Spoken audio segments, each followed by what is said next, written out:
Gereja Sitri Pemulihan Kupang mempersembahkan Soul Care, renungan untuk memelihara jiwa kita di dalam firman Tuhan. Selamat mengikuti.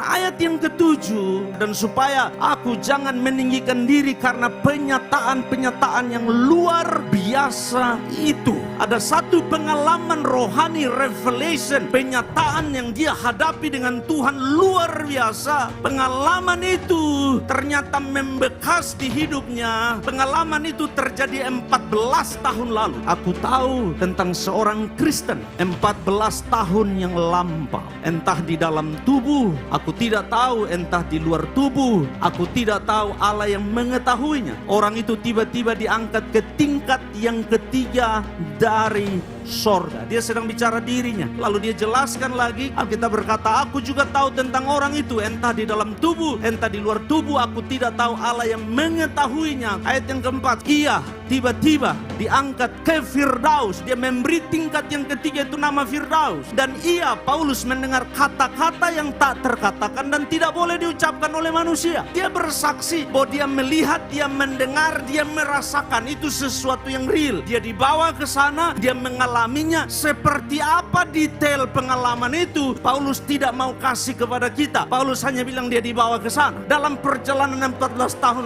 kemudian, di tengah jalan Paulus menyadari ada sesuatu yang tumbuh di hatinya. Dan supaya aku jangan meninggikan diri karena penyataan-penyataan yang luar biasa itu. Supaya saya tidak sombong, supaya saya tidak bermegah, supaya saya tidak membesar-besarkan itu karunia rohani, Allah memberi duri di dalam daging. Jadi tujuan daripada duri itu adalah demi kebaikannya Paulus. Ada benih yang Tuhan tahu bahwa kalau Paulus tidak dikasih duri ini benih tumbuh subur. Kalau Tuhan tidak kasih pengalaman ini, entah apapun itu, tapi kalau itu tidak dibiarkan ada di dalam hidup Paulus, Paulus cenderung membiarkan benih yang namanya kemegahan dan menyombongkan diri dan meninggikan diri itu tumbuh. Supaya ini benih tidak tumbuh, Tuhan kasih duri. Duri ini adalah, kembali ayatnya, yaitu seorang utusan iblis. Duri ini Allah izinkan iblis yang melakukannya. Bukan hal yang baru di dalam Alkitab. Allah mengizinkan iblis mengerjakannya, tetapi hasil akhirnya Tuhan kendalikan. Allah mengizinkan itu terjadi. Utusan iblis itu datang, tetapi dia mengendalikan batas-batasnya. Dia tahu kemampuan saudara dan saya sampai di mana. Lalu untuk apa Tuhan kasih duri? Jawabannya jelas. Paulus bilang, supaya aku tidak meninggikan diri.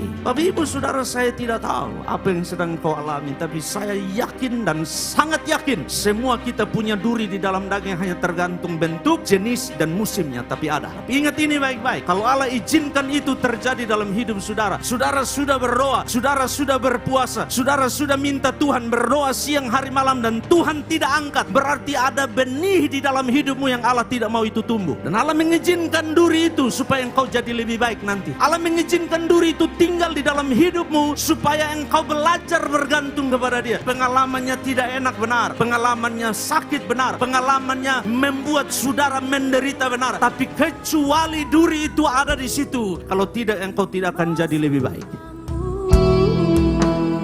Demikian renungan Soul Care dari Gereja Sitri Pemulihan Kupang. Tuhan Yesus memberkati.